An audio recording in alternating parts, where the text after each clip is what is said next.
The United Nations in New York, on the eve of the opening of its 16th Assembly session, is plunged into mourning upon the passing of Dag Hammarskjold. More than 8 years ago, on April 14, 1953, he had assumed his difficult post as the successor to Trygve Lie. The serious, quietly courageous Swedish diplomat was to bring new stature to the job of Chief Administrative Officer of the UN. And in his quest for peace, he met death. This book, Incubus of Intervention, you're talking about 25 years of interviews leading up to this book. Yes, well, it started, in 83, yeah. Now, you mentioned Dag Hammarskjold, his assassination. Do you want to discuss that just a little bit? To some, it's a plane crash. Yes, last year the United Nations had another investigation. They finally decided it should be known to be called assassination. It wasn't a plane crash. But what happened in 61 was Hammarskjold was basically flying into Ndola, which was quite a few thousand feet up in the Congo-Rhodesia area, and he was coming in just after midnight and the plane crashed. And people are wondering, what went wrong? But Bishop Tutu from South African Truth and Reconciliation Commission in 1998 was just concluding his investigations for that commission when a document, an envelope turned up with 10 letters and stuck down the bottom, and they were dealing with the death of Hammarskjold, and they were an intelligence group in South Africa was named, and it seems to have been very close with the CIA, if not the CIA. And Dully's name was mentioned several times, and they were saying basically they're going to get rid of Dag Hammarskjold because he's a nuisance. And they had the exact date, time, whatever, for the plane coming in, so they knew all the details already. And they said, we don't want this one to be made a mess like the last one, which was the death of Patrice Lumumba, who was the first president of the Congo. And in the US Senate investigations in 75 have already concluded Dulles was the prime instigator of the death of Patrice Lumumba.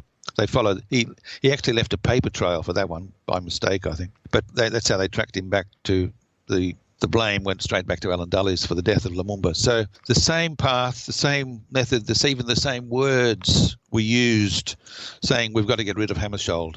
But all the while, Alan Dulles is saying he would support it or he would help it, when actually he's the prime instigator. That's just his way of talking, way of expressing himself so as not to deflect the blame, ultimately the blame. So I would say Dulles was, again, the prime instigator in the death of Hammarskjold, but people because he got killed in the Congo and there were so many ready assassins in the Congo to bump off Hammarskjold, they're unhappy with him. People haven't gone past the Congo as the reason for the assassination, much the same way that Cuba has taken everybody's fascination to do with Kennedy, the Congo with Hammarskjold, you see. But the Congo was, I think, used by Dulles when, in fact, the reason he wanted to get rid of Hammarskjold because he was intervening in Southeast Asian policy, in Cold War issues, in Indonesia. That's where Hammarskjold was a huge threat for Dulles, but people in the Congo weren't aware of that, so everybody gets this fixation on, Congo was the reason for Hammarskjold's death. But another explanation that should be included in this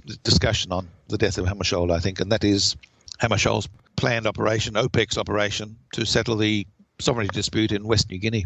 The method of assassination several methods were discussed in the intelligence documents they found. One was a little bomb, a small bomb that at the top of the plane. It destroyed the steering operation. Maybe I think what actually happened was the plane was left unattended for 4 hours before it took off that evening with Hammarskjold on board. 19 others, I think, were on board. 4 hours. I think the altimeters were adjusted slightly, and so that when the plane took off and had to travel for a few hours through darkness and was coming in to land at just after midnight at Ndola, a small plane, one or two, were seen, or were subsequent evidence was that they were harassing Hammarskjold's plane. The pilot took over personally, the top pilot, and he, from an automatic reading, he then switched it on all manual, and he then read the altimeters as he's coming into land with his own eyes, and confirmed the height, etc., with the Ndola traffic control. And, as it happens, evidence that's subsequently emerged. A British expert was just next to the traffic controller when the traffic controller gave the altitude of the plane, and it was wrong. It was incorrect, and only because the British guy was some expert, he realised hey, what's going on here? And the recording of that voice should have been kept, but it had been turned off. So so something was planned ahead, you see. And there were 2 CIA planes on the tarmac, ready and waiting. And one of these was operating at midnight with all the engines were going, etc., but only to use all their equipment inside for communication. They were probably communicating with the pilot of the small plane and listening to the Hammarskjold's plane that was coming in as they were coming in, And the wrong altitude led, when the traffic control place gave Hammarskjold's plane or pilot the wrong altitude, it crashed and killed all on board. So it's a tragic assassination. But the end result was that he didn't go back to the United Nations and intervene in the New Guinea dispute, which is what he was planning to do. So the altimeters, I should add, as soon as the plane crashed, the altimeters were ripped out and taken back for analysis, for investigation back to USA. The person who gave the okay that nothing, they were, in good operating order, etc., was J. Edgar Hoover.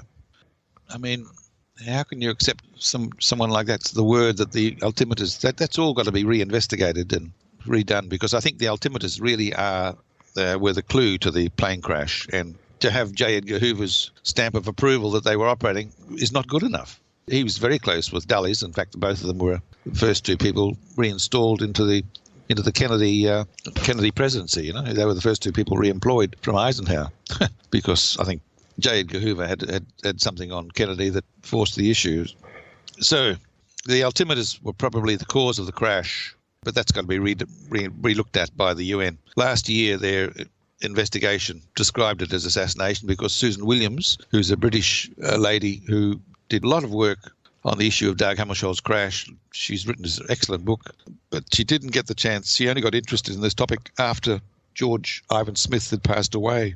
And I interviewed George Ivan Smith, that's Hammarskjold's right-hand man. I interviewed him in London, as I said, back in the early 80s, 82 I think it was, because I'd seen Dulles' name mixed up with the death of Patrice Lumumba. That's why